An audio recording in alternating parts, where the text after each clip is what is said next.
Exactement, et mes parents me donnaient également des châtiments corporels. Mais je n'avais jamais pensé qu'il était un fils de colère, et j'espère que Jeffrey ne penserait jamais cela. Autrement dit, il subira plus que la punition de ses parents. Lui aussi connaîtra l'amour. Nous aurons toujours de l'amour pour Jeffrey. Mes parents m'ont toujours montré de l'amour, mais ce texte dit quelque chose de différent. Pouvez-vous imaginer être l'objet d'un châtiment éternel? Cela a le sens d'un fils. De devenir membre de la chaîne et AIDEZNOUS à propager la parole de Dieu à travers le monde. Point. Dimanche 17 mars 2024. P5. Colère. C'était notre identité avant Christ. Nous étions morts. Nous marchions dans notre péché comme un test de notre destinée et cette destinée était que nous subirions le châtiment éternel de notre Créateur. Les non-convertis sont exposés à ce sort, comme nous tous. Autrement dit, il n'y a pas de traitement préférentiel. Tous les pécheurs ont un destin de destruction. Peu importe que vous soyez un pécheur professionnel ou un pécheur sans grande expérience. Autrement dit, peu importe que vous soyez un meurtrier ou un menteur, votre destin sera le même, la damnation. Comme le reste de l'humanité, nous vivons selon les désirs de notre chair, faisant la volonté de notre chair, faisant la volonté de nos pensées. Nous avons tout donné à notre chair. Pour être satisfaits et heureux, nous inventons de nouvelles façons de satisfaire notre chair. Nous avons permis à notre esprit de fantasmer alors que nous savions que c'était mal et à cause de cela, nous méritons une punition éternelle. C'était notre identité avant Christ. Nous étions des enfants de colère, mais maintenant, notre identité a changé. Nous sommes désormais l'objet de ses bénédictions au lieu de sa colère. Dieu a remplacé notre convoitise de la chair par ses richesses. Nous parlons du Dieu puissant. Ses richesses ont bien plus de valeur que notre convoitise pour la chair. Il sait quel était le but de notre chair dans son état parfait. Il faut donc lui faire confiance, qui va nous donner ce qui est bon et bénéfique pour notre chair. Il nous a donné sa grâce au lieu des désirs de notre chair. J'avais fait des choses très stupides dans ma vie, à cause de ma soif de satisfaction personnelle. Ces choses que j'ai faites méritaient la mort et le châtiment. Cependant, Dieu a remplacé tout cela par sa grâce. Il a pris un esprit corruptible et l'a transformé selon sa grande bonté. Et maintenant, je suis changé de l'intérieur. Nous étions enfants de colère comme le reste du monde, mais maintenant nous sommes enfants de Dieu comme Christ. Nous expérimentons toutes les bénédictions d'être enfants de Dieu ainsi que du Christ et à cause du Christ. Ouah, qu'allons-nous faire de ces connaissances? Comment c'est incroyable! Transformation nous change-t-elle? Qu'allons-nous faire de notre nouvelle identité? Qu'allons-nous faire à la place de notre désir de chair et de notre esprit? Écoutez le verset 10 de notre texte qui dit « Car nous sommes l'œuvre de Dieu, créée en Jésus-Christ, pour les bonnes œuvres que Dieu a préparées d'avance pour que nous les fassions. » 10. Chrétiens, c'est ce que nous sommes. Maintenant fais-le. Si vous ne connaissez pas Christ comme votre Seigneur et Sauveur, la solution pour vous est de quitter votre destinée maudite et d'expérimenter les bénédictions qui sont en Christ. La semaine dernière, nous avons parlé de notre identité et de la façon dont nous sommes bénis.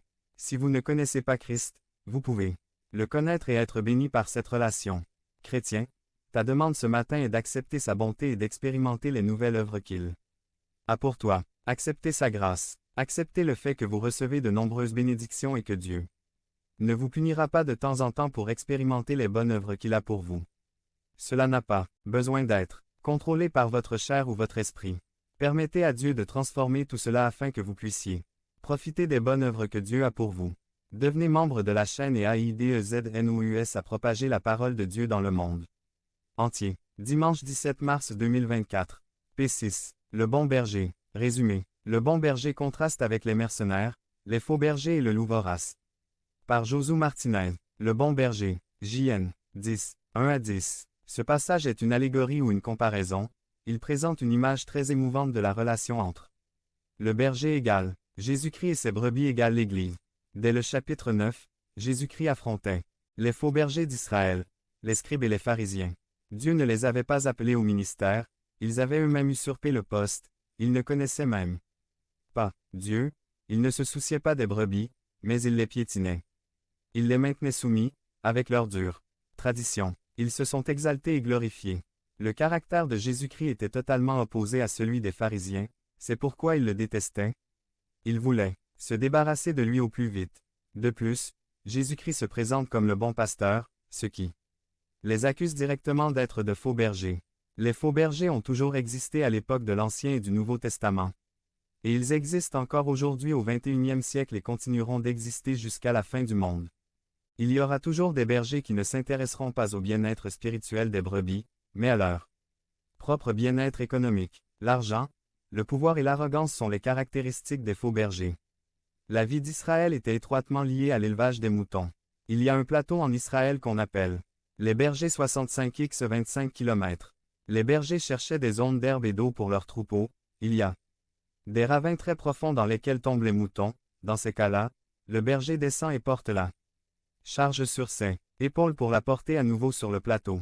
D'autres dangers pour les brebis étaient les loups et les voleurs, c'est pourquoi le berger devait toujours être vigilant, veillant sur le troupeau, avec patience, courage et amour.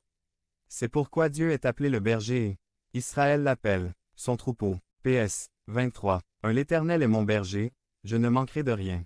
PS 23. 77. 20 Tu conduisais ton peuple Israël comme un troupeau. PS 79. 13 Nous sommes les brebis de tes pâturages, nous te rendrons grâce pour toujours. Pourquoi Jésus-Christ parle-t-il symboliquement? 1 Pour que certains ne comprennent pas. 2 Pour que les autres comprennent. Égale cacher sa parole et la révéler. Par exemple, dans Jean 9, 39 à 41, Jésus-Christ avait dit que les pharisiens étaient aveugles aux choses de Dieu et ne les comprenaient pas, et ainsi il arriva qu'ils ne comprirent pas qu'ils étaient de faux bergers et Jésus le bon pasteur, V1 en vérité, je vous le dis, celui qui n'entre pas dans la bergerie par la porte, mais qui y monte par un autre chemin, celui-là est un voleur et un brigand. Devenez membre de la chaîne et AIDEZNOUS à propager la parole de Dieu dans le monde entier. Dimanche 17 mars 2024. Si vous croyez en la puissance de Dieu, commentaire 11.